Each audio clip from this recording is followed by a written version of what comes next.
You're listening to Were You Still Talking?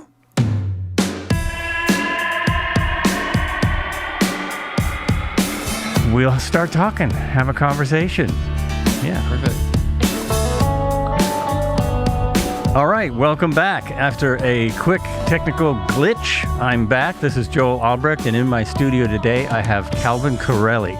Calvin is a future special advisor to the President of the United States on conscious nation building, something we've needed for a long time. He came from a life of being bullied, a string of broken relationships, excessive drinking, poor eating habits.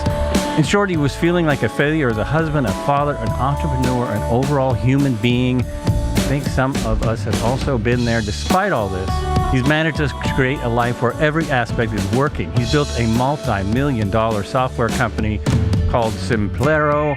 I'll make sure I got that right in a minute, with a team and a customer base that will go through fire for him and his mission.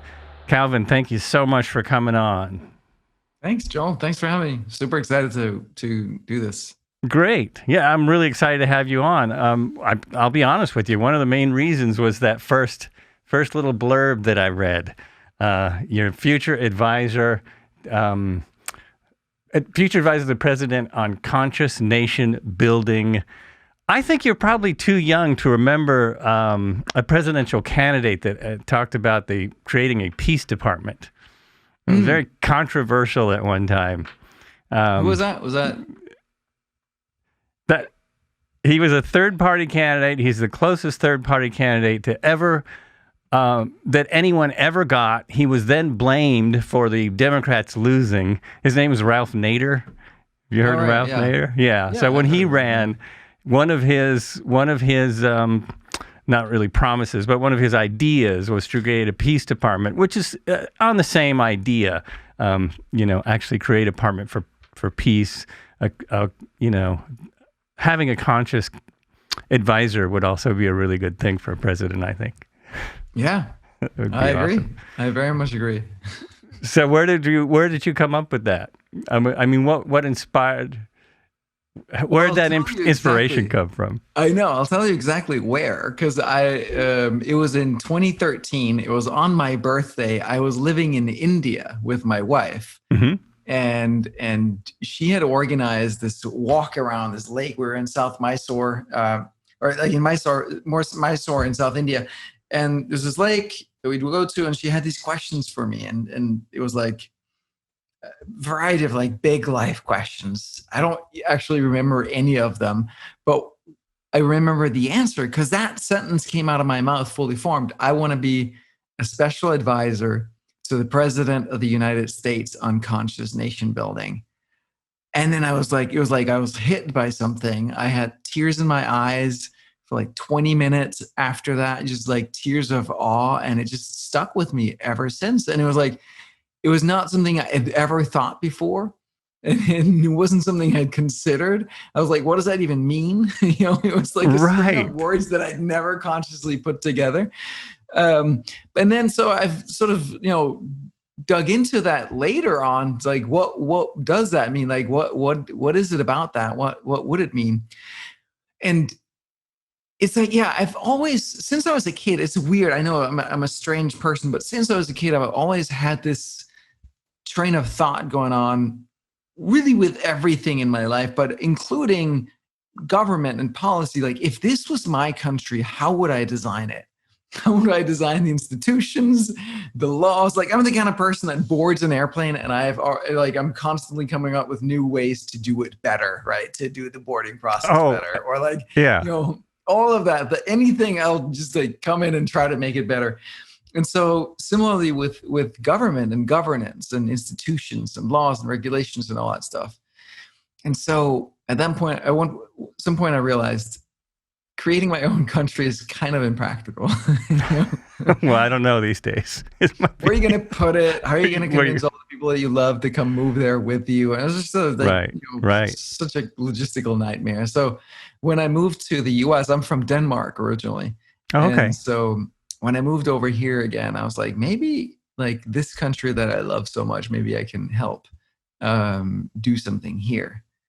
And the idea is basically like, let's rethink this from the ground up. Like, what do we want it to do, right? What do we want the outcome to be? That's the thing that fascinates me in politics, is that we're arguing for or against specific interventions, right? Like, I want single payer healthcare. No, I want like some other kind of healthcare, right? Or like, so we argue about the specifics instead of talking about what is it we want. Oh, we want people to be healthy.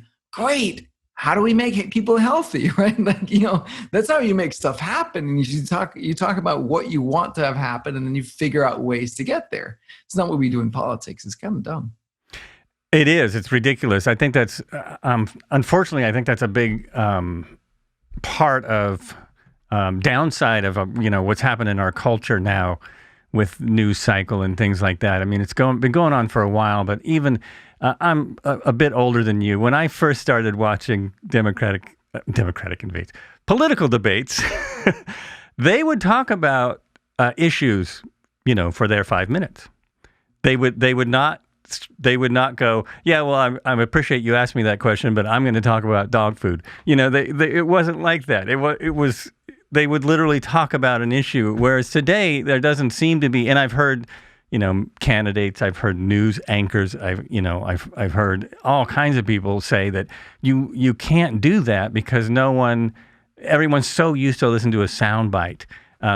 So, it's interesting, right? Because then we also have YouTube that has demonstrably proved that people will sit and listen to and watch like 1 hour, 2 hour long conversations. Like Joe Rogan is the most popular podcast and video show in the country, right? And he does like these like 3 hour marathon sessions. So people absolutely have the attention span for that. What I think is happening is that the media, the people in power, right? The media, big corporations, politicians like that have been bought by, corporations and billionaires and whatnot.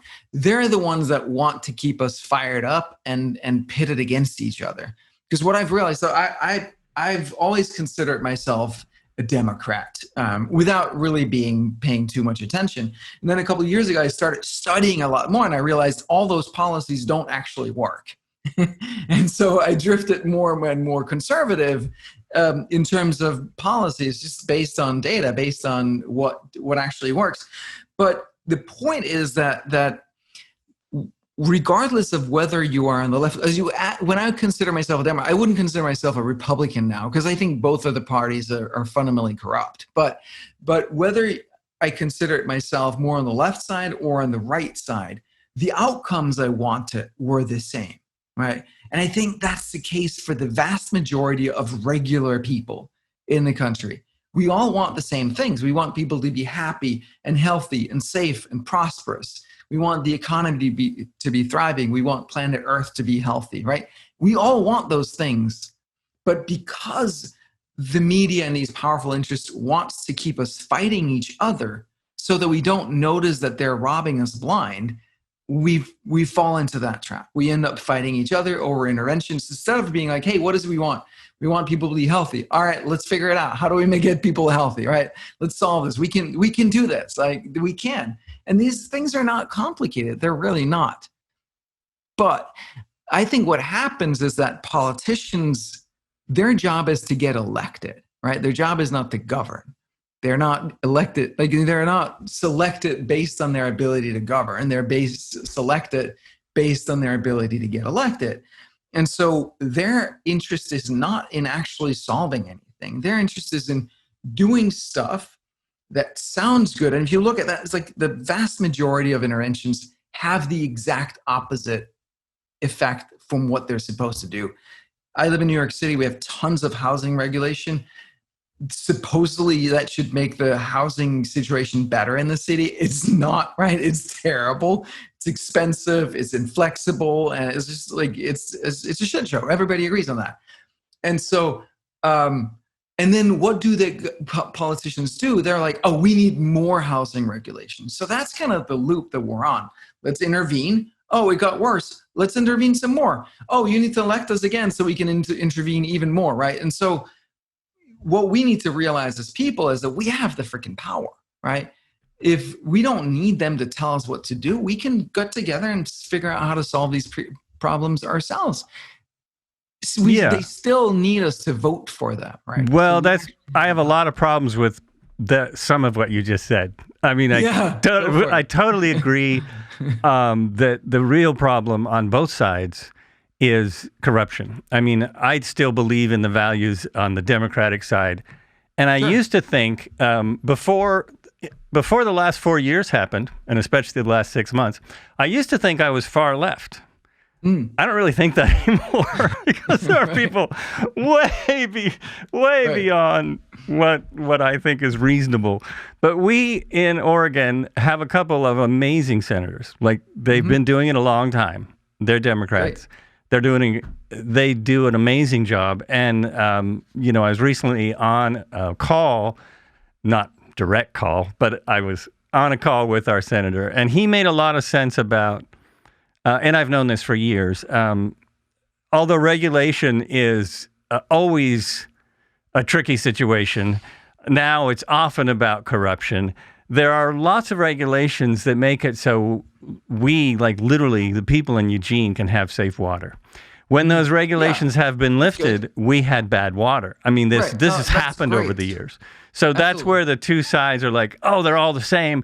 It's like I have a little issue with that. They're not all the same. The fact that they are these days because of how we've set up our government. They do spend more time campaigning, which is why I think this conscious politics to me comes from taking the money out.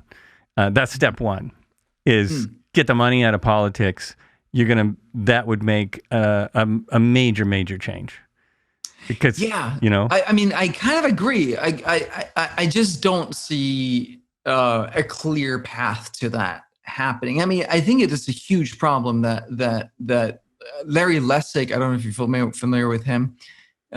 He's a law professor. He's someone that I've been following for years because I'm a geek, I'm a techie. And so in the beginning, he was writing about, tech law and IP law and that kind of stuff. And then he morphed into talking about government and specifically sort of legalized corruption in government and how politicians need to spend half their time or more fundraising, right? To run campaigns, and for that reason, they end up beholden to whoever is donating money to them. It's just human nature, even if there are no formal obligations. It's just how it's going to work. Interestingly, he actually ran for president in the last election for the Democrats. I don't know if you knew this, but the Democratic Party changed the rules for the primary debates on him. And so they pulled some dirty tricks to keep him off the stage during the primary debates in last election. So he didn't get anywhere. But the questions, so I agree, it would be great to get the money out of it, but with Citizens, is it Citizens United, that Supreme Court ruling that says super PACs and all that stuff, right? Yeah, that was one of the worst rulings in our recent history. Yeah, but I don't know how practical it is. Like, how would you accomplish that? I guess, so there's that ruling, and then I guess you could do in Denmark. Parties get government funding to campaign with, and that's the money that you have, right? Yeah, which seems like it's an old. Yeah, no, I think that's a good model. Right. I also feel like America is. I think one of the things that makes a difference. Denmark is a tiny country of 5 million people, maybe 6 by this time, right? And nobody outside of Denmark really gives a crap. Like, nobody gives a crap about Denmark and what happens. Whereas in the US, there's massive geopolitical interest here, right? Like, the Chinese are heavily involved in this election. Supposedly the Russians are meddling again, right? And so this becomes a much bigger play. And there's a lot of people that are very interested in finding ways to influence things. Like, even look at what Bloomberg is doing in Florida, bailing out criminals so that they can vote, or what is he's paying off people's debt so they can vote and that kind of stuff, right? That's another way that money enters politics. So I feel like it's hard. It's hard for me to see a path realistically, practically, to get money out of politics. Similar with like guns, right? I grew up in a country where nobody has a gun. I'd never like seen one in person other than like, cops that had guns, and they used to have these like tiny sidearms. But in the US, like, what are you going to do, right? The cat's out of the bag. Their guns are everywhere. So I just don't see a path there either, just practically speaking, whether you want to or not. I can't disagree with any of that. I'm kind of bummed because I had you on here so you could, explain to America how we're going to get money out of politics, getting guns off the street. Now, that's a little depressing because I've never I've never done that comparison between the money and guns, because that is a very fair and realistic comparison that, in my eye, they're both big problems. The problem is as much psychological with guns as it is political. I mean, you've got this strange idea in America that a gun's going to protect you, which, as reasonable people know, that's usually not what happens. It's very unlikely that a gun protects you from danger. Yeah, but I mean, it's also this romance, some things, right? Yeah. Yeah, but I mean, so I've to me it was like, mysterious, but I've met people, and I've been out in the desert and shooting guns now and tried that, and like talked to people that love guns and that like own plenty of them, and some of like those people are the safest people in the world to own guns. I'm totally comfortable with them having guns, right? And I think there is something like the Swiss. They have, guns. Everybody, like they have an army where everybody has to serve, and you're given a military weapon, and you keep that with you at home for the rest of your life. Basically, I'm sure I'm butchering this, but roughly speaking, right? And what that means is that who's going to invade Switzerland, right? Nobody's going to invade Switzerland because, or at least like in olden days, right? Like in practical terms, like everybody has a gun in their house, right? So it's widely distributed, and I think there is something to that in terms of when dictators want to take over, the first thing that they do is they take away the guns from the people so they can't protect themselves, right? So I think there's value to that, honestly. Well, that's an interesting... Obviously downsides too, clearly. I think that's an interesting thing you're saying, because that right now I'm seeing a dictator trying to take over the country, and he's not wanting to take away anybody's guns. So that argument to me goes right out the window in the reality that we're living through right now. And I'm kind of open on the argument of gun laws. I mean, no one has ever said they wanted to take guns away from anyone. That has never happened. It's more about... I heard what's his face, Beto, say that exact things when he endorsed Biden, or like he said he wanted to take guns away from people. Are you sure about that? I heard him say that. You don't think he wanted to limit the type of guns that could be sold and the type of ammo? Because there's a big difference between those two things. No, I'm pretty sure that was exactly what he said. Okay. Because I've not heard that before. Now, it doesn't mean I don't believe that Beto might have said that.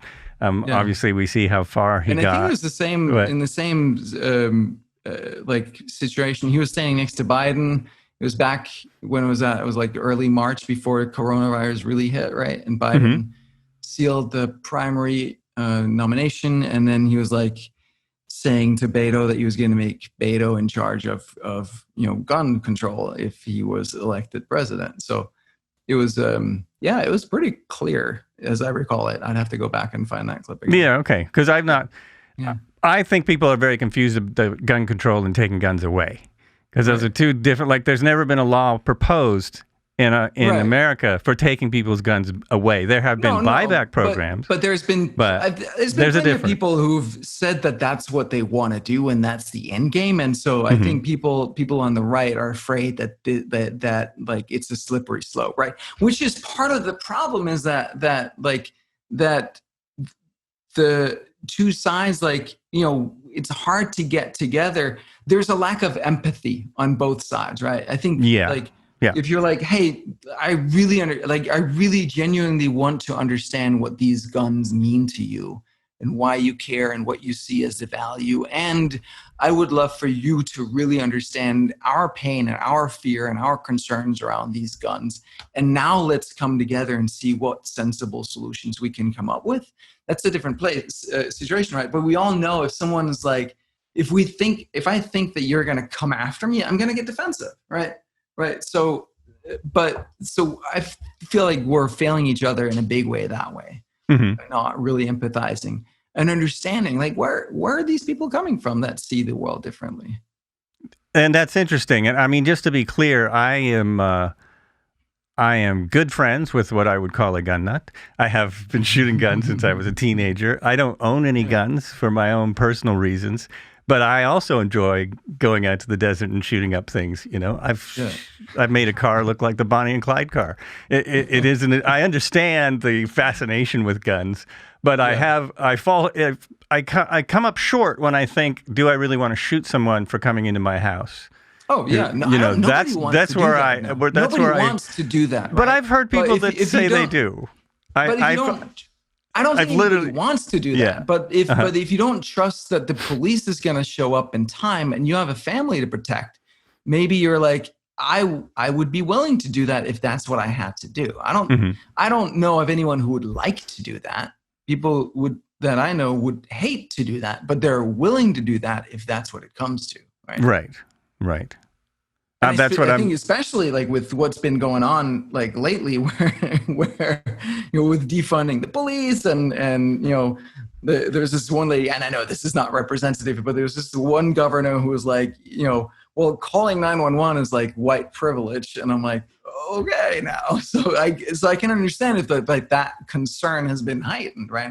And again, these left-right bubbles. And so certain people on the right are going to see a message like that amplified. It maybe it's just like one crazy governor in one town in the country who said that, and then later on was like, I stepped over the line there. But that one clip is going to be circulating and emphasized over and over again. Oh, I agree with that 100%. I think there's a big problem with the I don't want to talk too much about the BLM movement because I feel I'm the wrong color. But I will talk about the message that I think they're getting really wrong, and Biden's getting it wrong, is that, when you say certain things to people in a steel town in the Midwest, and I got this from reading an article, they're not going to hear it the way that we hear it here on the I-5 corridor, that Portland hears it, that maybe people in New York hear it. It's completely different. We're going to break it down in a different way. I mean, we grew up I lived in LA for a long time, and that's, one of the more violent towns in America. And so... I'm just saying that we have a totally different perception in different areas that we live in. And when you talk, and the whole defund the police, I think the slogan defund the police is so completely misunderstood.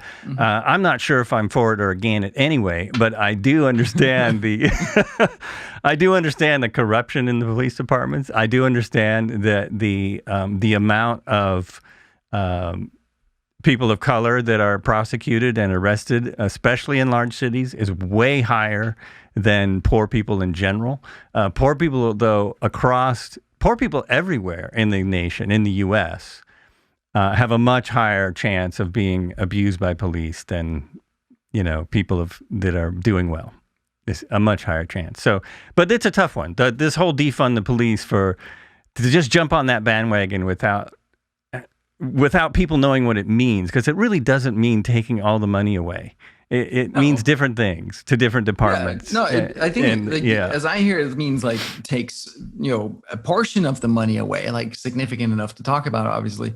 I mean that's a whole question, like, what is the situation with policing? The thing that bothers me about it is like, why, like, if this abuse by police officers. I didn't grow up in this country. I'm not black, as you may have noticed, right? Wait. So Like, yeah, really, it's true. And I can't tell you didn't grow up here either. No, right. So I don't know. I haven't experienced it, right? So all I can do is like talk to people and look at data. But if this problem is so rampant, why is it that the things that we riot about are so sketchy? Like if you look at George Floyd, right? Clearly, like the guy died. It was two separate autopsies showed that he didn't actually die from the knee on his neck. He died basically like from his fentanyl overdose. What is it called? Delirium, something or other, a typical reaction. But also, there is zero evidence of any racial motivation behind that, right? None. Right. So if it's so rampant, why does that case become sort of the thing that sparks this like racial, upheaval? Similarly I looked into like all of these cases, and I'm terrible with details, but the Zimmerman thing that happened, when was that? Like 4, 5, 6 years ago, something like that. There was. Is that the guy in New York? I think it was like Trayvon Martin Zimmerman. I think it was in Florida. Okay.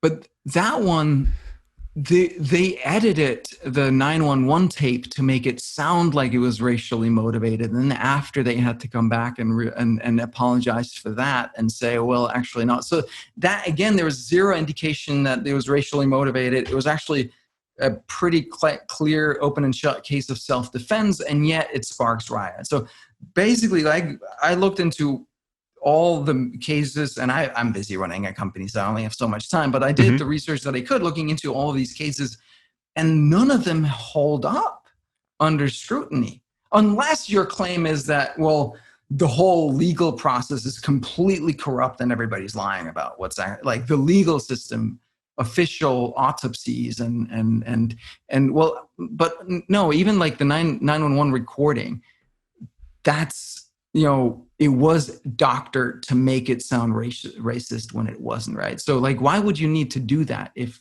things are so terrible? That's the thing that I ask myself, and I haven't found a good answer. You need to listen to some more voices, maybe check out some more research. Now, I'm not disagreeing with what you're saying, that oftentimes people don't get the whole story. There's this one going on now that it's just so dangerous to get into this, but oh well. Enjoying talking to you. So the Breonna Taylor, I believe is her name. Yeah. Police shot her were shooting at her boyfriend who was shooting at them. Mm-hmm. And that's another case where now they're rioting over this. Right. There's two problems here. One, none of us know the facts of that case. None of us have the information that the grand jury had. At least I haven't seen it. I haven't seen any of this. But no one waits for that. Another thing, though, that I have a problem with is you're calling it rioting. I'm from Oregon. Portland does not.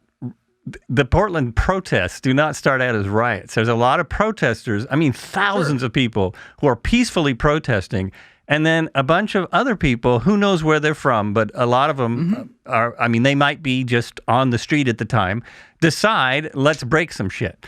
Let's burn some shit down. I don't think they have any connection whatsoever to the people who are trying to get a message across. I mean, I still think those people have a huge problem with what message they're trying to get across. I agree.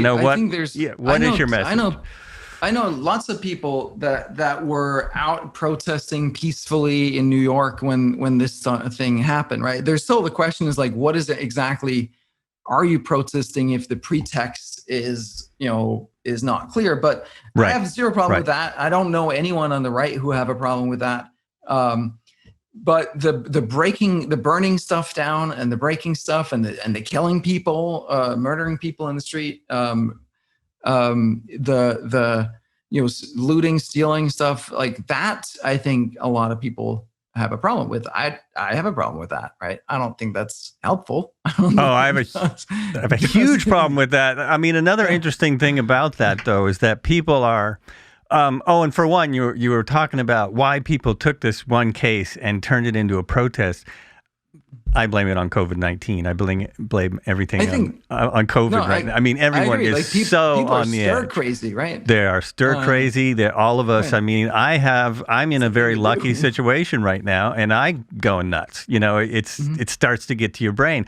I'm an introvert in some ways, which is strange that I have a podcast, but you know, not that only a portion of it's video. Most of it's just audio, so no one sees me. But I'm introvert, and that a bit of an introvert. So I found in the last 6 months, it's not a big deal for me to stay inside. I'm in a high risk group. I'm married to someone that's high risk. So it's just not that big a deal, but I still, even though it's not a big deal, I'm still going nuts. So I can see people have lost their jobs. You know, they've lost their ability to move around. They've lost their ability to go to McDonald's, which is a big thing in America. You know, they're like, of course, it's a powder keg. It kind of makes sense that when somebody, and I don't really know whose idea it was, but when somebody said, we're going to go protest this, I can see why it got out of control, right? Wow. I think it's super important to distinguish between the people that are out there peacefully protesting things that, you know, may or may not be based in fact, but it is what they genuinely believe, and that's fine. We can all respect that, right? And I think there are people that are out to cause trouble, and I think that it's really helpful if the people who want to protest but don't want to cause trouble make an effort to separate themselves from the people that want to make trouble, right? Because it does kind of blur the lines. And I think like Antifa, I've heard a term black bloc being thrown around.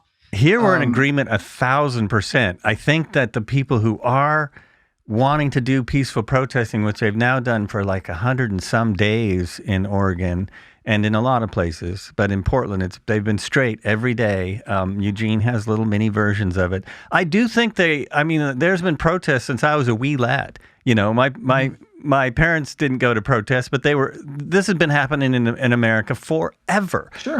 It seems like it happened in big cities more in the past, but the riots were a different thing. You know, I was in LA when there was riots in the 90s. It was not about people. It was not about peaceful protesting. This is when someone named Rodney King was. I remember. Yeah. Oh, okay. So I was alive. I wasn't living here, but I was alive. Yeah. Yeah. Okay. So it spilled over to Denmark. We heard about that was over there. not a protest of any kind. That was, we're going to burn the place down. And I literally watched my city from where I worked start to burn down and get closer and closer and closer. And so that's a totally different thing. That's where I have a little problem when people call them riots. It's like, I've seen a riot. It ain't nothing like a peaceful, you know, it's nothing like what we're seeing. So you're saying the thing that's happening now when they like in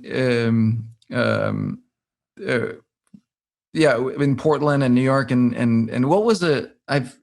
Louisville, Kentucky, was that where it was that's with Breonna Taylor? Where the more recently, more recent. And when they Kenosha, where they're burning cars and all that stuff, is that not a riot in your mind? No, I'm saying that those are rioters that are doing those kind of activities, but they aren't starting out that way. The idea of the protesters is to have a peaceful protest and to get a point across. I think there's the idea of the rioters, really bad actors that travel around between all of these places, right? Which is why you see when things flare up in Louisville, they kind of fizzle out in other places. I don't know if this is true, but I've seen that reported, right? Because it's basically the same 200-300 people that are traveling around and just burning stuff up. I think that's a really good possibility. And I saw some evidence that they did that back in the 60s when there was going to be protests when the civil rights movement started. It was the same thing. They would send people in to turn that protest into a riot, and it would work every time. And personally, I've seen on the streets of LA, I have seen this, where the police created a riot, where they started firing tear gas into a peaceful crowd in order to stir it up and make it look bad on the news. Because the minute you fire was it in order to, or was it because it wasn't legal and they were under orders to break it up because it was disturbing order in the city? Do we know the motivation, or do we? Well, they were we don't know the motivation. We literally do not know. They were trying to break up the crowd. It was really not even a protest. It was people gathered outside the Democratic convention listening to a rock band. They cut off every exit except one, and they said everyone disperse. And when they started dispersing out of that exit, they started firing tear gas. That's as if there was. Yeah. It was completely nuts. But I know what happened. Things is that's terrible. One of my key things in that whole, and we can get into the whole vision behind the conscious nation building, all that stuff, but is for question what we think we know is true, right? So maybe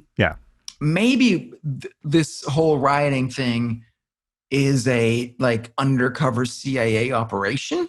Like it's possible, right? That it's something that the government is doing to stir up something because there's something that they want to achieve, or like it's China intervening, or it's like George Soros, the big monster, or like whatever, right? But it's like we don't know what the reality is, and we don't know if the government is telling us the truth. Well, usually it's not telling us too much of the truth. Usually it takes a few days for that story to come out, or months, or years. And even like, what is it? JFK files are still classified, right? It's like right.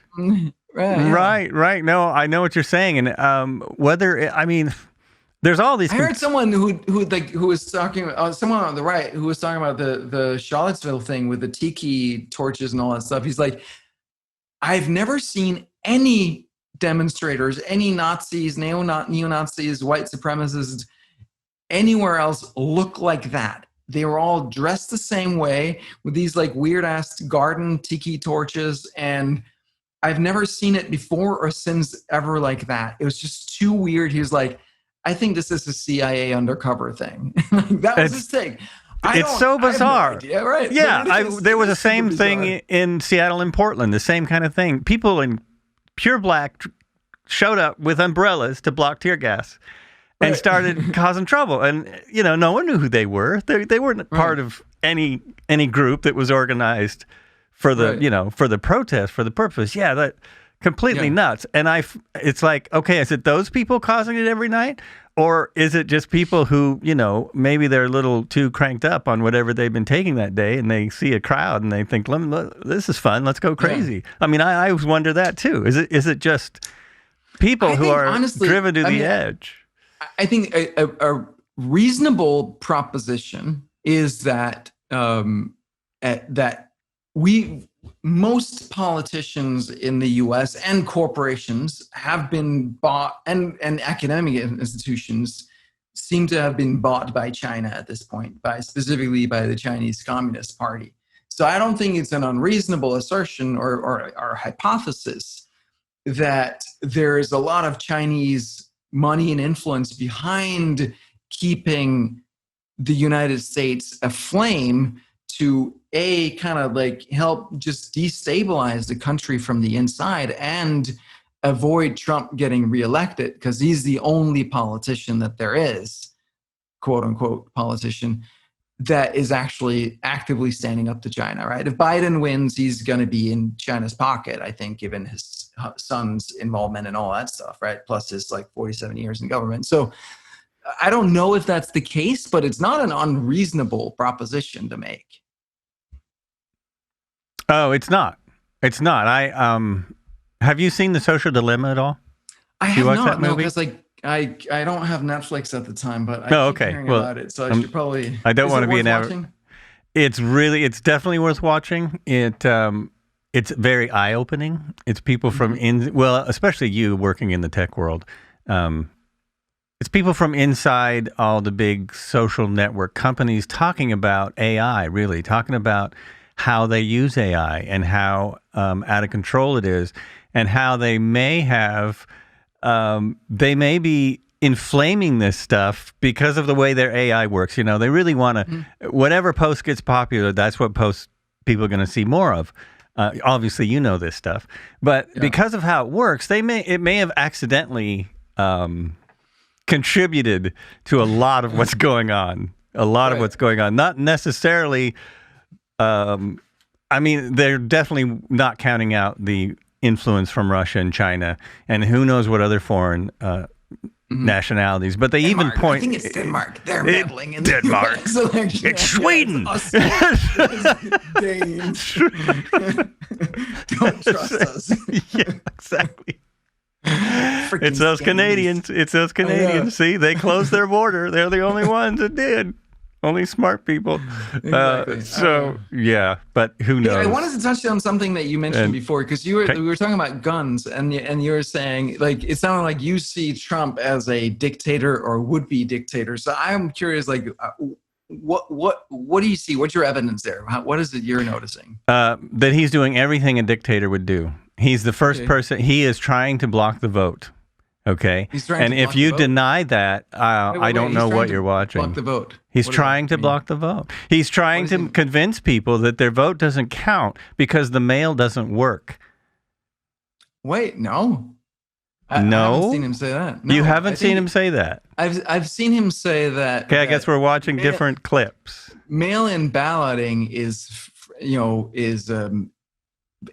likely to be very. It's very easy to make fraudulent, right? Okay, here's the problem with that. There's no evidence there. Yes, it is. It's very easy to commit fraud with computer voting. It's very easy to commit fraud with any type of voting. But in America, there's never been a case of that. The case of fraud with mail-in voting is minuscule. It is minuscule.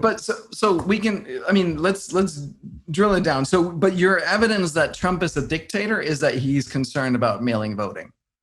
That is not the only evidence. What's your best I mean, we're all watching. What's your best piece of evidence that he's a dictator or want to be one? My best piece of evidence, really, is that he's admitted that he wouldn't necessarily leave office. There's one. Okay, he's now admitted on camera that he would not necessarily leave office peacefully. Okay, so interesting, yeah. What do you take that to mean, and what would he do specifically? Like, how would he accomplish that in your mind? That's a good question. I'm not saying he's a successful dictator. I'm saying that he wants to be a dictator. I'm not saying that he's going to be successful at that. I'm saying that this is what he wants. And this is what I find fascinating, right? Is that you have 2 eyes and 2 ears, right? And I have 2 eyes and 2 ears, and so and we have different belief systems, different filters. So regardless, we're going to see different things, right? And so one of the things that I think is so important for us to move forward is that, I want to hear about what you see and what you hear and how you perceive things, right? And then I can share what I see and how I perceive things, and then together we can make a more complete picture, right? Versus just like, this is the way I see it, and that's correct, and then it's like end of story, right? So I love hearing about that. So, but it's my podcast. This is how I see it, and I'm correct. Exactly. I think this is why the show you mentioned earlier, the Joe Rogan show, who some of his guests I can't stand watching. I think that's one of the reasons it's so successful. Right. Because he is able to talk to anyone. Where I'll get there one day. Exactly. So go ahead. So what I hear is a president that says, I believe that that mail-in voting is going to be very fraudulent, and I have seen, like, I mean, I haven't been out there in person, right? But I have seen evidence. There has been fraud. We've never tried mail-in voting at this scale before, right? So saying just because it hasn't happened in the past doesn't mean that it wouldn't happen this time, just from a logical perspective, right? That's not a proof that it wouldn't happen this time just because it hasn't happened. I think it is something to be concerned about, and maybe there are ways that we can make that sure that doesn't happen. But I think it's a super valid concern about the fraudulent nature. That it's like, you can go and collect ballots, like they can get lost. There's a lot more room for error and fraud in mail-in voting than when there's voting in person. I have huge problems with computerized voting machines that don't have a paper trail. That's something like 20 years ago. I was like, really, maybe I'm exaggerating, like 15 years ago, like there was these, what's that company that Diebold or something like that made voting machines. And there was like some suspicious things with the people who wrote the software. So I'm a software guy, right? I'm like, if you're going to do voting by computer, the software and every piece of it needs to be open source so everybody can inspect the code, right? And there needs to be a paper trail so that you can go back and you can verify this is what I voted for, this is what my piece of paper says. I'm going to submit that there, and we can go back and count them.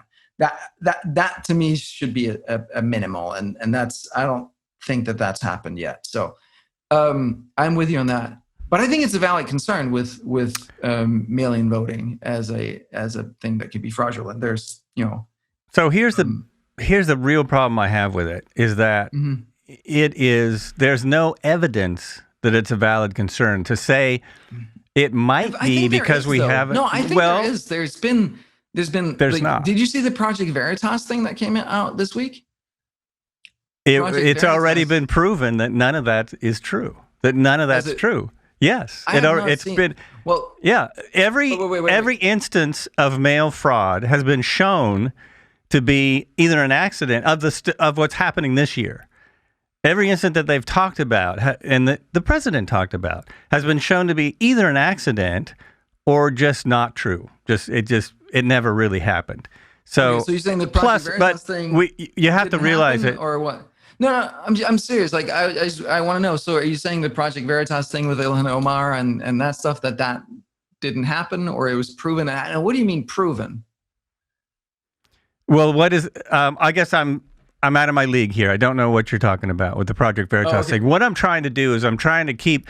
I think that this is being put out there. This is another thing that I think is a sign of dictatorship. This fear of the vote is being put out there on purpose by the head of our country in order to interfere with the vote. If you have people standing over you to guard you, to say, we're guarding you to vote, that will discourage people from voting, especially people who don't understand. That scares people. So the more you put fear... What's that? Are you talking about poll watchers now? Yes. Oh, okay. Yes. Also, you have to understand, I come from a state that's been voting by mail for years. Right. And our voter turnout is higher than the rest of the nation. And there's really no evidence of voter fraud that's enough to even be a blip on the radar, right? It's really low. And every ballot is counted in person. I mean, every ballot is open. But this is my state. And I do understand what you're saying is that there's no laws that cover every state, which I think is a problem. And so again, I haven't spent that much time digging into this, but I have, like, ballot harvesting is a word that I keep hearing. I don't know whether that's a thing, to what extent it's a thing, right? But it seems self-evident to me that there's more room for fraud when it comes to voting by mail than if you require people to vote in person.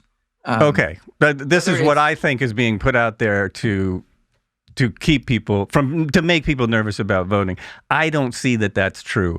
I just don't see any evidence of that, any real evidence, especially coming from a state that has voted by mail. But again, I do concede that it's a new thing. It's new, right?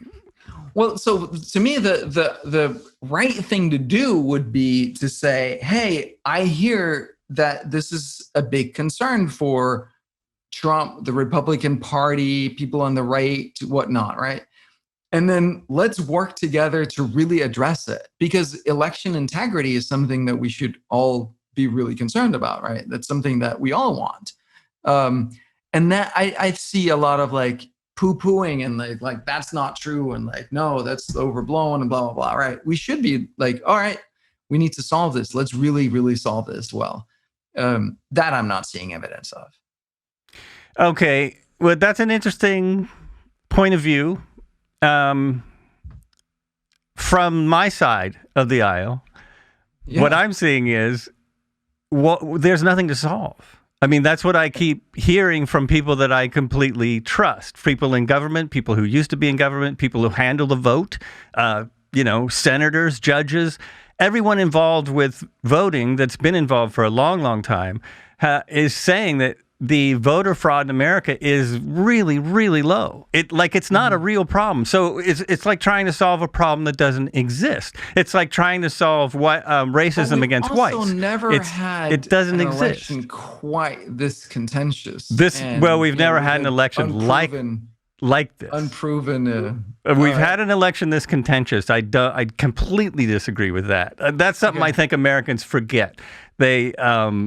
As much as I think that this is blown up more because we have so much media now. We didn't used to have so much media. But if you look back in the history of America, we've had elections like this. We've had crazy, contentious elections, even in the last 50 years. We had one 4 years ago. It was really contentious. Yeah, it was very similar, very very similar with how the Democratic candidate was picked. I'll say that too. I don't agree with. I completely understand what you were talking about with the Democrats and how they push out possible candidates and how money rules. I don't think Biden got there, fairly. At all. I think that everyone else was pushed aside. And I've heard a lot of people say, well, Biden's the best choice. It's like, right? Biden's the best choice. Are you kidding me? What's that? Yeah. I think they got scared that Bernie was doing so well. They were like, right, they were going to run an actual commie as their guy. I'm a Bernie backer. And I mean, an actual commie. Yeah.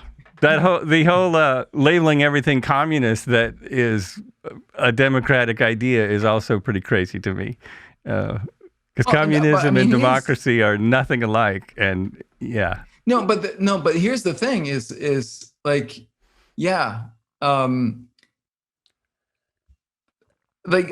you saying that Bernie is not communist? Is that what you're saying, or like what is it? Is he socialist, or what are we talking about? He's socialist more. He's a democratic socialist. So he believes in democracy. That means you vote for what we're going to do. It's the same kind of thing. I think there's a big disagreement with how we should run the government. They vote in Russia too, right? They vote in China, I believe. They do, but don't have a lot of choices. They don't have a lot of choices, and from what I understand, I'm not a political analyst. I usually don't talk politics on the show, but I have to tell you, I'm really enjoying our conversation. So I hope that's okay. It's the reason I avoid talking politics is because I'm not a talking head. Like I don't study politics. I'm just coming from a layman's point of view. But that's what makes it interesting to me. Yeah, anyway. Good. Yeah, I'm finding it very interesting. And I mean, my next question would be, from a spiritual point of view, how do you sort of how important is it? How important is politics? Is politics. So the way in other words, how because it always seems like it's going to make such a big difference in our lives, and how important is it? Agree. I think it's not the way I look at it is like I am the master, the creator in my own life, right? Like, what is it I want to create, and I get busy working on that. And yeah, it's going to interface with the government to some extent, but it's fairly limited, and then you just work around whatever that is. The way I look at it is everything is exactly as it should be, right? The world is perfect just as it is. It doesn't need me to come and fix it. It's not broken. It's just there's a higher intelligence that knows exactly what it's doing, and it's all going to be just fine. In fact, it is just fine, right? So that's kind of how I look at it. And so from that perspective, I'm not scared of this, that, and the other thing happening, or like terrified, or like horrified, or like offended, or any of that stuff. To me, it's entertaining, and it's like an intellectual exercise. Hey, what's going on? I'm super curious about, like, how you perceive the world, and I perceive the world in a different way. And I shift it, right? So like over the past 2 years, I have shifted my perspective because I started deliberately listening to sources that I disagree with, and I realized that they had a lot of good points that started to make a lot of sense to me, right? So, but spiritually, yeah. No, like my spirituality informs my politics, right? So if I know that so I believe with our minds, we can create, not specifically and exactly and in detail what we want, but if I put my mind to it, I can build my body up to be strong and healthy, and and I can create a business, and I can start a family, and I can create the life for myself that I want. And I believe that we all have that ability, and so we don't need the government to take care of a lot of basic things in our lives, because we're perfectly capable of doing that. And so what does the government look like that takes that into account and just provides what's needed to what it needs to do, and nothing else really? No, that's nice. No, that I agree. I try to think that way. I mean, I understand that that's reality. Somewhere deep in my mind, I've had as a spiritual awakenings. It's many years ago, but I get sucked back into this physical world, I guess you would say, and it seems so. I'm not really terrified of things, but I'm starting to worry about actual civil war. And one of the things in the Social Network that they talked about was, if there's a civil war, it was probably accidentally started by AI. And it's like, okay, the way they explain it, that totally makes sense. It's like certain people want to see certain things. And I mean, the really weird thing about social media, and actually all the media platforms, is that hate sells. Like, hate is what people, anger, hate, bullying, those kind of things get more clicks. They get more clicks from people. So that's a very strange thing to know. It's a strange thing to hear. And I see it day to day. Like, I've tried to, since watching that show, I've actually tried to back off from different types of media. But I don't know what I can do about the rest of the world. I mean, the fact that, and I don't think we need to, right? If there you go. Campbell, follow your bliss, right? Like, if you're happy, if you're fulfilled, if you know your life purpose and you're living your purpose every day, that's the best thing that you can do for the world, right? Because that's going to ripple out. That's going to ripple out from you to your family, your friends, and it's going to inspire other people to do the same. That's really the best thing that we can possibly do. Absolutely, that's a really good point. So many people feel terrible in their own lives, and then they're super busy fixing other people's lives, right? Right. Fix your own shit, right?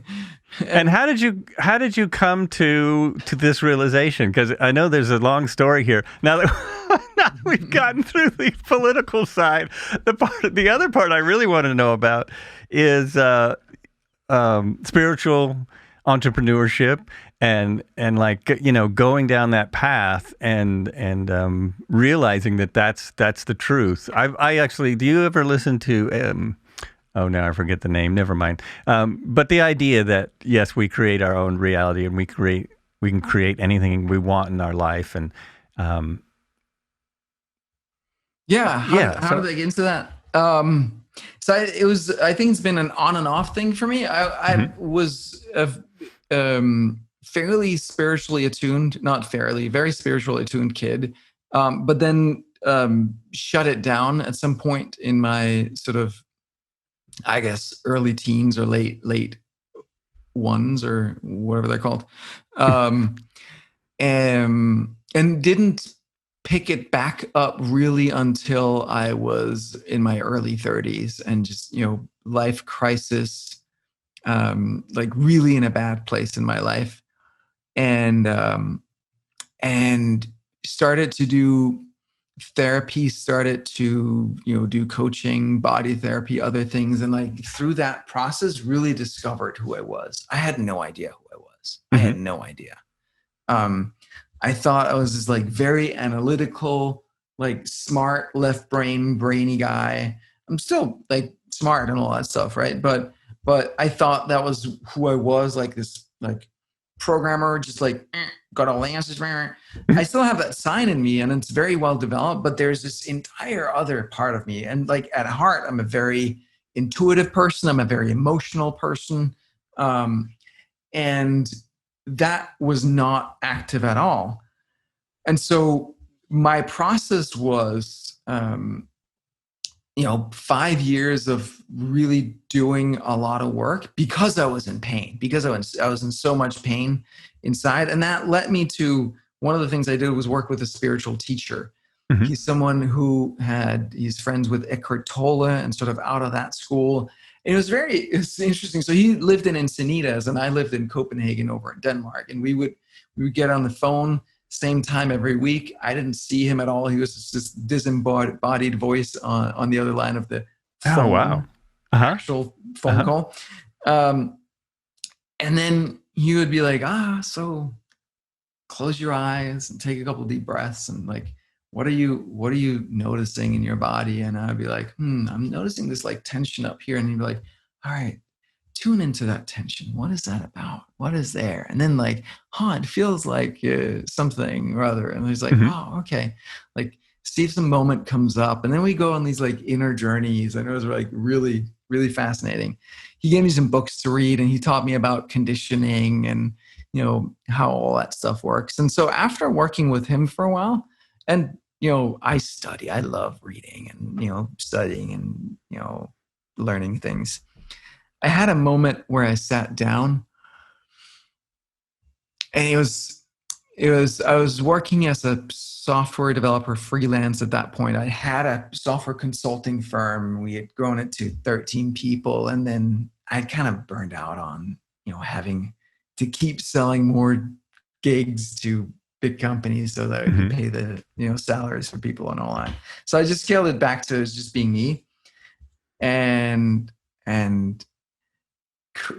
complete crisis. Was crazy. We had my wife and I had just bought a house that we couldn't afford because there was some technicality that made it like the mortgage 3x more expensive than we had planned for. Oh no. It's a big deal.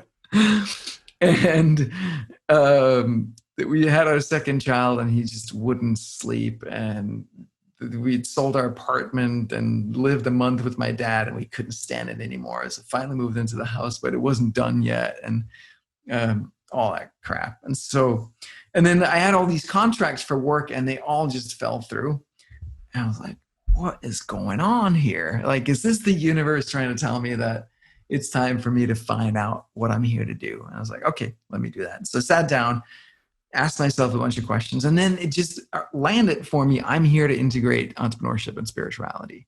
And it was a similar kind of moment of like, it was there. It was so clear to me. It was a complete picture. And I was like, okay, what does that mean? What does that mean? And started sort of developing that and investigating that. And I mean, what it means for me is that I know what my purpose in life is, and that what I do for business, the entrepreneurship that I do, is directly aligned to that. Right? Like, why would we do it if it's not? It means that I know that I'm not in business to make money. I'm here to learn to love more, to open my heart and share the love and the creativity that's in me with other people that it can touch. That's what it's about. The business is just a vehicle. The money is just a tool to help me do that. But that's what it comes down to at the end of the day. It means questioning my beliefs, because my beliefs will shape my reality, my perception, my actions, my behavior, and beliefs that are not true and helpful are going to keep me in a prison.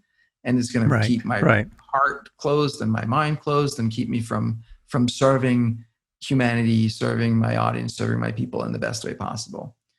It means learning to handle my emotions, right? That was one of the things that my spiritual teacher taught me is like, we have these feelings, and whenever we get triggered, and this happens, for entrepreneurs all the time, right? We get triggered by something emotionally, like the emotional roller coaster. It happens in politics all the time that people get triggered, right? Whenever we get triggered, in really? politics, What? No, it's crazy. People are what? I don't. I just put. You think politicians take advantage of that? And every time we get triggered, it's never about the situation in the present moment. It's always because something about it reminded us of some unprocessed trauma from the past, some situation in the past where we felt something really strongly, and we weren't able to deal with it in the moment, and so we buried it. And so that's why the beautiful thing is every time we get triggered, it's an invitation to just be like, okay, I know this is not about the current moment. I know this is not about Trump or Biden or Chris Wallace or like this tweet or like whatever it is. It's not about that. Let me go back, tune in. What is the earliest memory I can remember that has that same feeling to it, the same tonality to it, right? Or like just whatever moment comes up.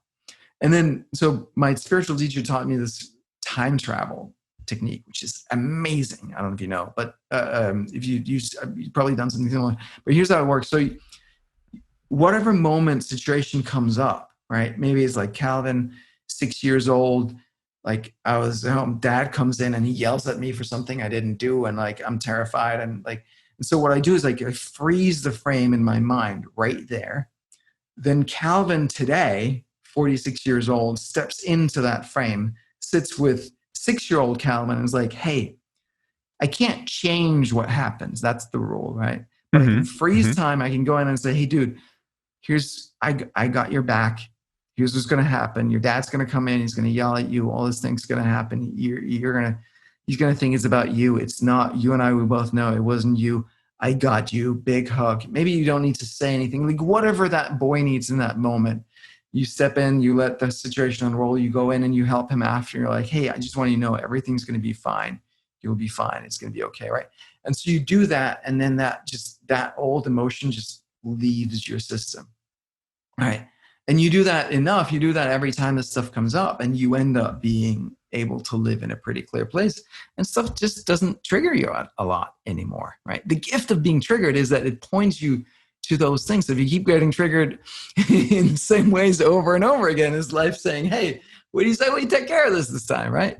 So I love getting triggered. I love when that it's it's an invitation, right? To heal. So when your computer is not doing what it's supposed to do, that's a good place. Now we're happy. Yeah. No, and I had it happen where like I was getting attacked because of my political views. I was getting attacked from some customers, and like people were starting to call me racist and bigot and all these things. And it was challenging. And so I did this, and I was like, oh, yes, this is like, I forget like what age exactly, but I remember that feeling of feeling so misunderstood and so misrepresented and mischaracterized and like so unfairly treated. And the anger, and like kind of like that little boy, he wanted to fucking punch someone, right? And so being able to just like, hey, like I don't need to like, back at people or like verbally or otherwise punch back at anyone. Like this has nothing to do with them. This is me inside, do that. And, let it go. So I was glad that happened. I'm super glad that happened because that's been a thing in my life that I hadn't dealt with before. So great. Thank you. Well, I hoped with me pushing my political views out that I didn't seem like I was attacking you. So. Oh, no. This has been lovely. I love this. This is phenomenal. Right. This is good. I have a couple of questions for you. One, how did you pronounce Eckhart's name again? Eckhart Tolle. Tolle. I've always been confused about how that's pronounced. Yeah. It's someone I listen to a lot.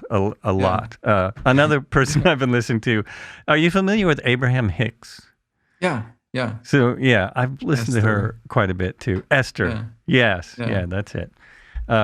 Just I don't know. I've been trying to learn from those two, from Eckhart for years and years. I really like his energy, And it's pretty much right along what you're talking about. It's not going as deep, but my other question is, and this is an odd one. I have one that where Abraham talks about some of these things. It's a I have it here on my Audible.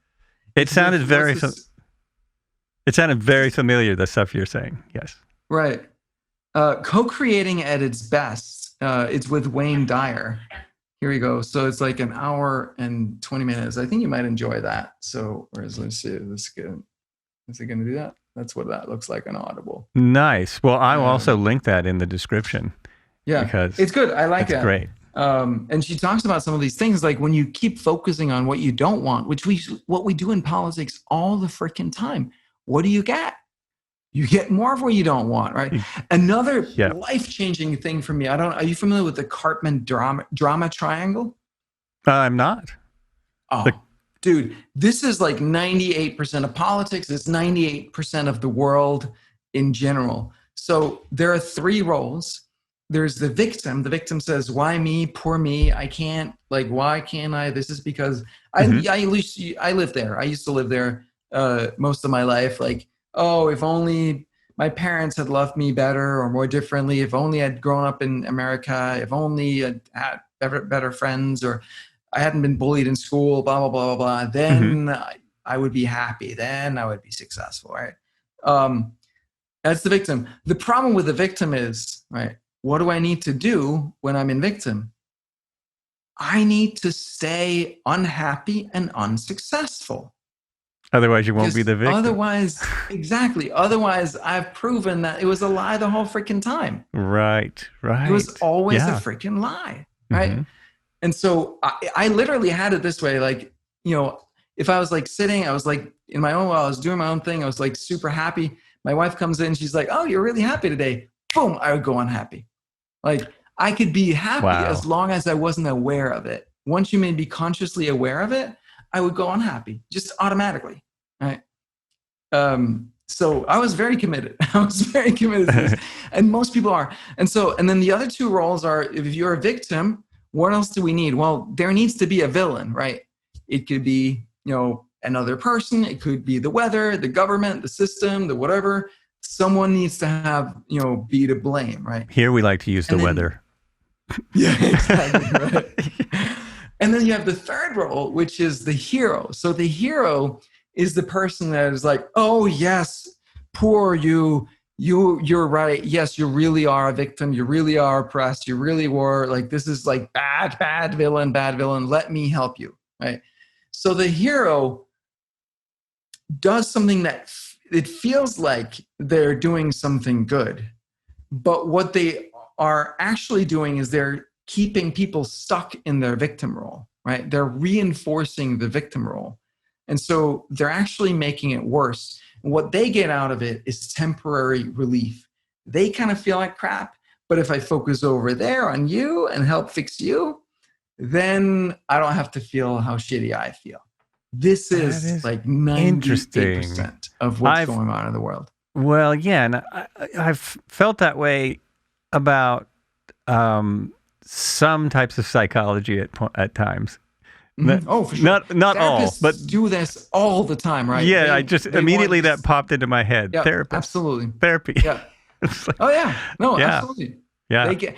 What was it? I forget. Oh yeah, Ram Dass. He talks about like doing openly. Like that's what he did when he was when he was a therapist. He was like, because like, well, I can be the wise guy and like, oh yeah, you and your little problems, and if I fix them, then you don't come back, right? I want to have a thriving business clinical practice here, so I gotta keep you, having the problems. But the important thing to realize is that when you are in victim, what you want is unsolvable problems. So if someone is being a victim, there is nothing that you can do for them before they've stepped out of victim. So that what you need to do is if you're the victim, if you catch yourself being the victim, and we do that, and I catch myself being the victim all the time, what you need to do is you step out of that role into being the creator.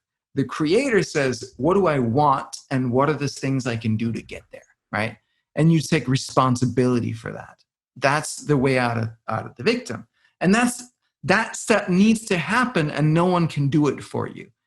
However, I can challenge you to do it. So the villain, when you're being cast as a villain, you can step into being the challenger and say, nope, like you are just being a victim now, and I love you and I support you, but you have to step out of this and you have to take responsibility for this and you have to do it, right? You're the one that has to do this.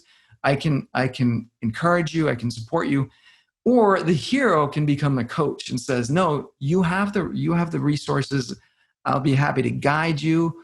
I'll be happy to support you. But again, like you have to want it. You have to do the work, right? That's what's always been, I guess, tough for me, or lately. I shouldn't say always. I knew what I wanted at one time.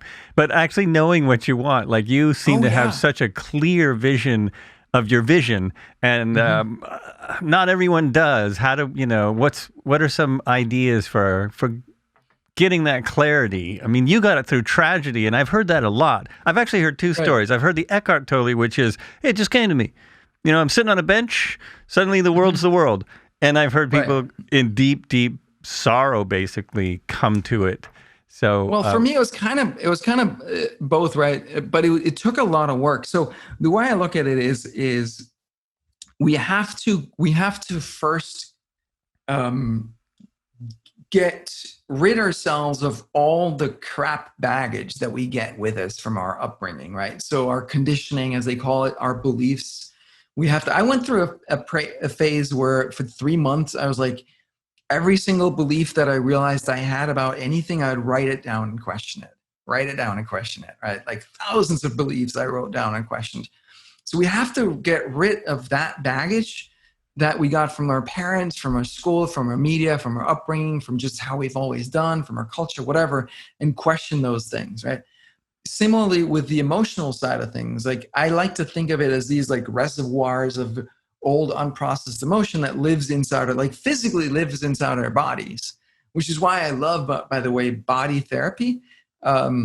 There's a system over in Denmark that I've worked with called Body SDS. And so they can actually literally push your bodies in certain ways and like you start crying, like, because it like literally that old trauma emotion gets stored in our muscles as tension, which is why most of us are very tense.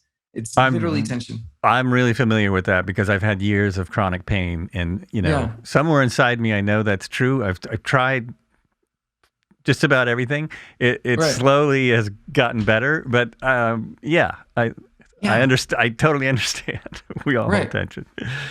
And so our intuition, that is the part of us that would know what we're here to do and have that clarity around what we want. But our intuition speaks to us through our feelings. So if we have like all this unprocessed emotional stuff, we can't feel ourselves. So for me, that was a 5-year period from 2003 to 2008 was of like getting rid of all this junk, right? Mm-hmm. And it wasn't like it stopped there, but it took me 5 years. So what happened was in 2003, I had started my software company, first one. I was doing really great.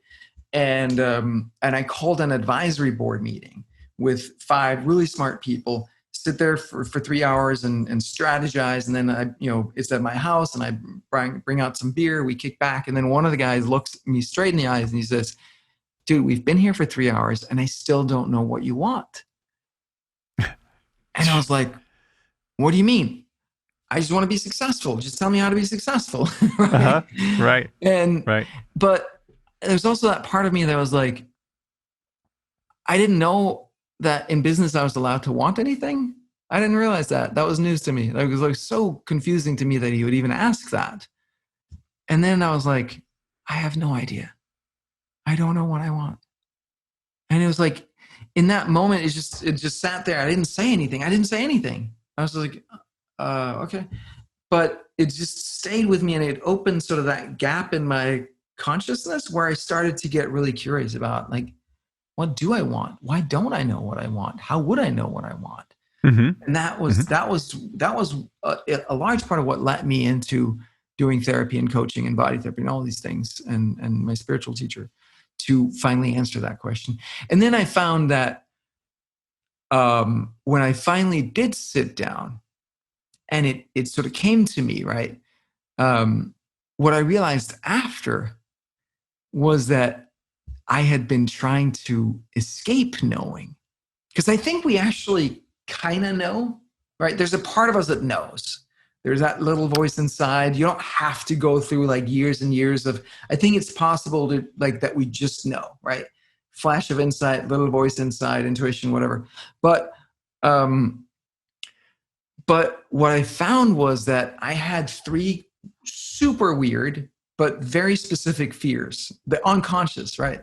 I didn't realize them until after. Number 1 was there's nothing. I have no purpose, no passion. There's nothing for me when whoever deity made me, it's a lemon, right? Screwed up, forgot to give him one. Sorry. No, doesn't happen. That was terrifying to me. Yeah. The other was that there was something, but it was going to take me like 10 years to find it. Like, who cares? I was like, early 30s, like, oh my God, in 10 years, I'm going to be practically dead, right? Oh no. Yeah. That's what you think in your early 30s. Exactly, right? And then I later learned from Gay Hendricks, if you know him, he's like sidebar, but on my 40th birthday, I was actually super depressed. And so I emailed him and I was like wailing. I was like, wah, wah, wah. Like, I'm feeling like killing myself. He's like, don't do it. Life only really gets good after the 40. Hang in there, man. Like, really, really easy. And that's been so true for me. It's only like, it's just been freaking fantastic after 40. Before 40, not so much. But after, fuck yeah. Anyway, number 3 was that I would find my purpose sort of in time, but I would hate it. I wouldn't like it. Right? So, like your purpose is to be a neo-Nazi. Oh, damn! No, I was exactly right. That would suck.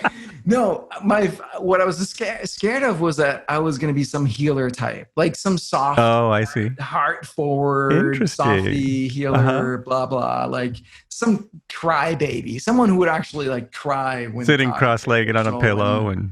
I mean, fuck that crap. I was ready to vomit, right? And so that was my fear. But all of this was unconscious. And what I realized when I looked back was that so for me, the big thing was money. Fear of not having enough money to pay rent or, get by. And I've always been fine, ups and downs, but I've always been fine. I've always found a way, right? But money was my trigger. And so what I would do, because I was so scared of looking, was that I would keep manufacturing unconsciously these financial crises. So I would like constantly teeter on the edge of going broke as a way to keep myself from looking. Right. As a way to unconsciously prevent myself from looking for what I'm really here to do. So I think a big part of it is that you declare that you want to know, and maybe that you take ownership for the fact that if you don't want to know, there's a part of you that currently doesn't want to know, and get curious about what that is. That's a really good point. A really good point. Like, what part of you doesn't want to know? And in the I've read, I don't know who originally said this, probably a lot of spiritual leaders, but I've read many times that maybe your purpose is to be here every day, to show up. Absolutely. To look at the sun. That's so true. Exactly, right. Like, I think there's multiple levels to this. And at one level, like, our purpose is to, like, my life purpose right now is to be here with you. Just be fully present with you and have this conversation, right? That's what I'm here to do. Yeah, and for me, that feels very real since I started podcasting. It's not something I knew I was going to do exactly. But now, especially having conversations like this, it's clear that this is, definitely in this moment, this is my life's purpose. You're great this has got at it. meaning. Can I just add that? You can, yeah. What? Yeah. I didn't quite hear. No. Yes, thank you. Thank you very much. It's something I had no clue about. I was actually listening to a Joe Rogan podcast with Kevin Smith, and they were saying how anyone could do this, which is total BS. No one can do what he does. But but I thought, well, I have all this equipment. Let me just see what this is about. And it's been quite a journey. Meeting people like yourself, and that I never would have met, and been able to, to be able to spread these ideas is, it's a gift. I'm really I feel really privileged to be able to do this, and have people on the podcast. And yeah, absolutely. Yeah, it's great. And your company, I wanted to ask you about that because I know nothing about it. Simplero? Yeah. Simplero? Is that how you say it? Simplero. Yeah. And what is that? Well, so it came straight out of that moment of life purpose integrating into spirituality and entrepreneurship. Mm-hmm. Because what I realized was that was a thing that solved all of the challenges that I had around entrepreneurship, right? It was just like trying to, like, the emotional roller coaster and like getting confused about direction, like should I go this way or that way or the other way, and like and just coming up with ideas in the first place that were actually meaningful and that I cared about, and that weren't just like, oh, this could be a good idea kind of thing, or this sounds good on paper, which is something that I saw a lot in the tech world. Like people who were like, yeah, this is like a Facebook with a mashup of like this thing and the other. Like, right, sure. Like, I can't feel you in this. Like, I don't care. I don't buy it, right? So I was like, I need to share this with other entrepreneurs. I had like, there were so many levels to it. I also was like, what if, like, so the world is facing a lot of challenges, right? And I don't think that politicians are the right, vehicle through which to solve most of these challenges. I don't see NGOs or nonprofits generally being the ones to solve it. I see business. Business is the way to solve these problems. Conscious business, right? If you're doing business from a perspective of, I'm here to serve the world and making money is what we need to do in order to make, the wheels go around, right? But we're not in business for the purpose of making money because we're human, right? And we're humans, and like we don't. What was the Whole Foods CEO founder? I forget. Isn't John Mackey? He was like, as humans, we wouldn't say, "Oh, I live so I can eat," right? We seem to be saying that. Well, no. some do, right? But yes, but we eat so that we have energy to do what we're here to do, right? That's the healthy way. Similar thing with the business. Business needs to make money and make a profit so that it has the resources to accomplish its mission in the world. That's how I like to do business. That's how I want to encourage other people to do business. And the more people that do business that way, the better we can tackle these big problems and solve them. And I see a lot of people doing business that way. Also, see people doing business a different way. Doing business a different way. Well, from what I understand, from what you're saying, what you're describing, this is the way I understand that capitalism is designed. Like that was the original idea of capitalism. It's pretty much what you're describing. It wasn't, the idea was not, let's rape and pillage and, see what's left when we're done. That's not the idea. The idea of capitalism, it's from what I know, and I've studied this some and watched documentaries about it. I mean, the original idea is what you're saying. It's when you have a company, all of it, all of it should be about giving back to everyone else. I mean, that's the idea, instead of just having a place for people to go scream at each other. Yes. Yeah, absolutely. Right. So I was like, I want to share this with other entrepreneurs. And then I was just a developer and sort of mediocre entrepreneur. So I was like, how do I do that? And so I started searching around these things, and I discovered online courses. And I was like, I can do that, right? Because I know technology, and I'm sure I can figure out how to use a camera or something.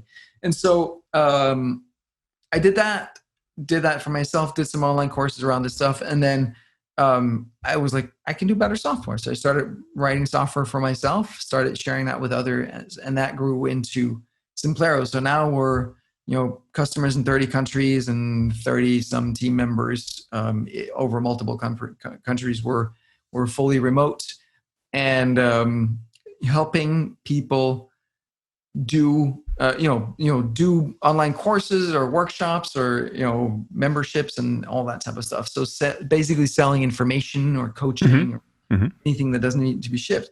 And it actually ties in to what we started talking about, because after having thought a lot about what's going on in politics and the special advisor to the president and all that stuff, the conclusion I've come to is, again, that accomplishing the things that we want: safety, health, prosperity,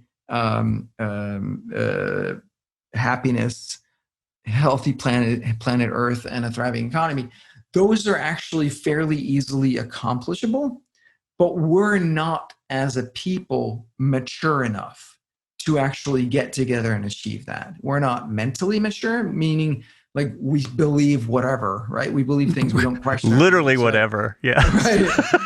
We're not emotionally mature. Like we get really emotionally riled up about everything. Right. We haven't learned how to manage our emotions and process them effectively. Physically, we're immature. Like we don't move, we don't eat well, we don't, take care of our bodies in general. And spiritually, right? Like knowing why we're here, our purpose, that sense of meaning and coherence, cohesiveness in the population, like that we're all humans and we belong together, right? That's lacking. And so if we can bring that up a notch or two, right, then the other stuff is going to take care of itself pretty much, right?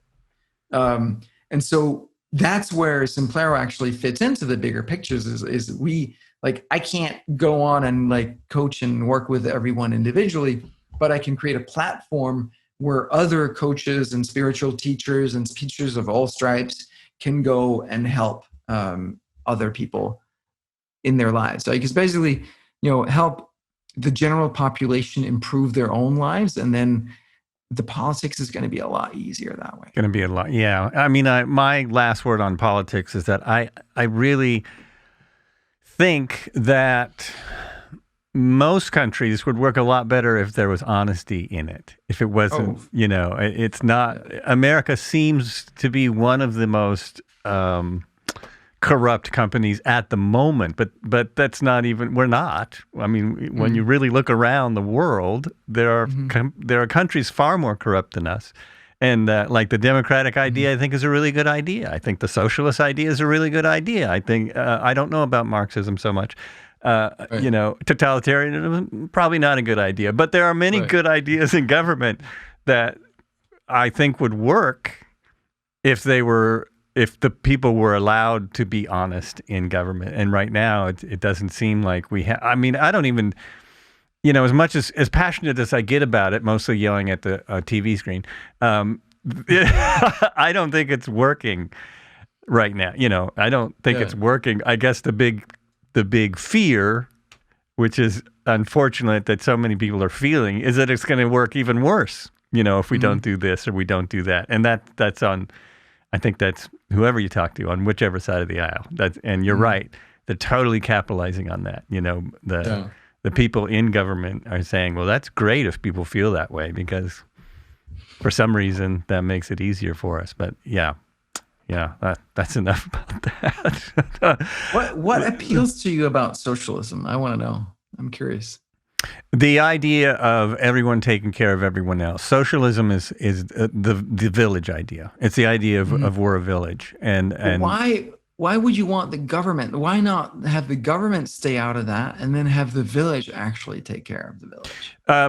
Well, actually, if you should read this book called Sapiens. And the reason that we have government at all, and religion actually, is because when you get over 1,000 people, in order to have them kind of cooperate with each other, you need some kind of structure. Sure. Whether that be a spiritual leader but it doesn't have to be government. Well, it doesn't have to be. I would agree it doesn't have to be government in the way it looks now, but I'm not. I like streets. I like the fire department. I like. Oh, sure. I'm okay with the police. No. So what is socialism? No, but what is socialism? What policies would be socialist to you? What policies? What I was just saying. The fact that we make roads for everyone in the U.S. The fact that we capitalists want the government to build roads as well. Oh, I'm just saying that's a socialist idea. Whether that's capitalism does take advantage of that. That is a socialist idea. The idea of everyone being able to have a house is a socialist idea. I agree with that idea. I think that the richest country in the world should make it possible for everyone to have the minimum, at least the minimum amount of accommodations. I think the people living on the street is a complete embarrassment for the country. Well, not the country. I shouldn't say that. For the people of the country, for everyone. I think that's a tragedy. So that's another idea, socialist idea that I agree, but I don't think that relate socialism is a good way to solve that. But that's and I'm not sure it is either. You asked me what I thought were socialist ideas, but I'm not sure it is either. I think that from what I've studied through books, documentaries, etc., I'm not a political scientist, and I think a political scientist would have a better idea of this. But from what I understand, social democracy is what the Constitution was written about. That's how they wrote it. The idea of everyone has a vote and the country belongs to the people, that's a socialist idea. Countries that are being called socialist aren't necessarily. I mean, so what I see in Denmark, growing up in Denmark, which is, social democratic, Bernie loves Denmark, all of that stuff, right? Right. There are definitely advantages, right? Like people are generally well educated, well fed, stable, taken care of, more or less. I think a large part of that is down to culture and the fact that it's a super small country, and there's a lot of cohesion there in society. I think there's a lot of ideas that work in Denmark in that environment that wouldn't scale to a country like the United States. Well, here's my question. I hear this a lot. Why? Why do you believe that? Because it hasn't happened yet? No, I think it's like Denmark is very homogenous. People think the same, listen to the same music, dress the same, look the same. It's very homogenous compared to America. And there's a sort of Nordic culture of like punctuality and correctness. Like people police each other all the time. Like if you're in the supermarket and you're standing in line in the wrong way, they're going to be like, oh, wow. So everyone's PC there. Yep. Yeah. And like, yeah. Wow. Policing each other. We don't, it's funny. I met someone in America who had relatives in Denmark, and she told me how like she moved to Denmark and for a year to, try that experience. And she was like, why doesn't anybody talk to each other when they're like standing in line or waiting or like checking out or anything? Like nobody has a conversation ever. And then she moved back to the US and she's like, why is everybody yapping at me all the time? The opposite. Would everyone just shut up? And I love that about America is that like, you That's just so like, funny.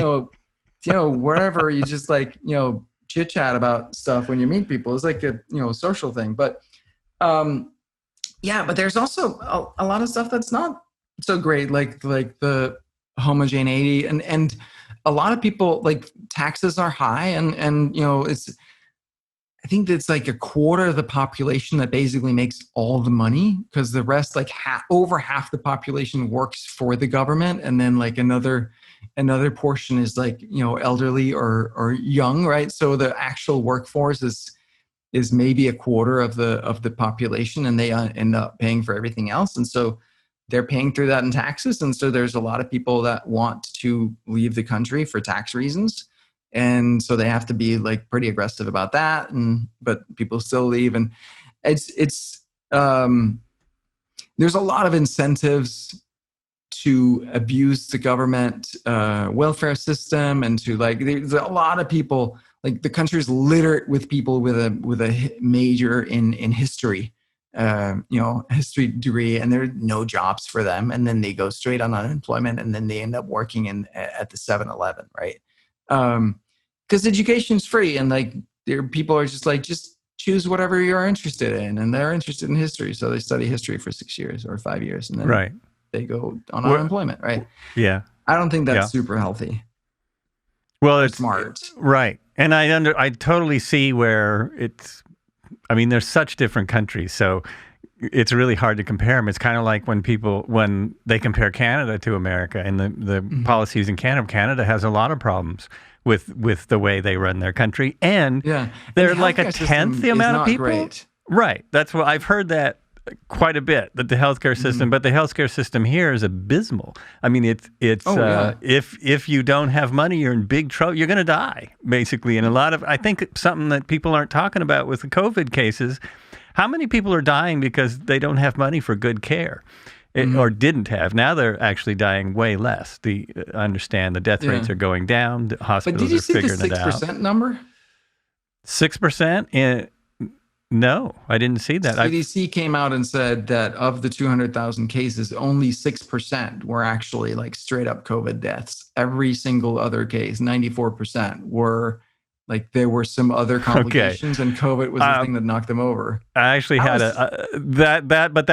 that's true. That's absolutely true. And I had a doctor watch John Campbell. John Campbell on YouTube. Write that down. John Campbell. He is a nurse teacher. So he teaches people about medicine all over the world. He worked for years, and then in his retirement, he had this YouTube channel forever. Since COVID's come up, what he does is he disseminates all the information from all over the world, and he gives it to you and I. He says, well, here's what I'm talking about. You know, he talks about vitamin D. He talks about death rates. He talks about reported death rates and what might be real death rates. So one of the things he said, and I've heard other doctors say this, and this, I mean, I was I had the same idea as you for a long time. That's always been the case. When somebody goes to the hospital and they're 97 years old and they die of influenza, they're really dying of complications from being 97 years old, and they got influenza. So it's the same thing with COVID. I mean, they did die because they got COVID, but it's true that it's not as dangerous to a lot of the population. It's more dangerous in America. I think America's seeing such high death rates because of things like obesity, and diabetes, and well, we're old. Right. I mean, America's getting really old. So that you're right. Absolutely. That's a big. Yeah. But when they come out and say 6% were straight up COVID, that's an interesting stat. I mean, it's just worth like keeping that in mind when we're looking at the numbers, right? Like, you know, what are we actually talking about, and who are the people that need to be protected? Anyway, this is getting long, man. This is super fun. Like, I'm game to do it again at some point if you want to. We can dive deeper into some other topics. Yeah, I think that would be nice because I just really enjoyed talking to you. It's been really nice. I'm glad we were able to get to some things. And you're easy to talk to. I want to say I appreciate you having. I always do a little podcast thing in my podcast because that's part of my deal.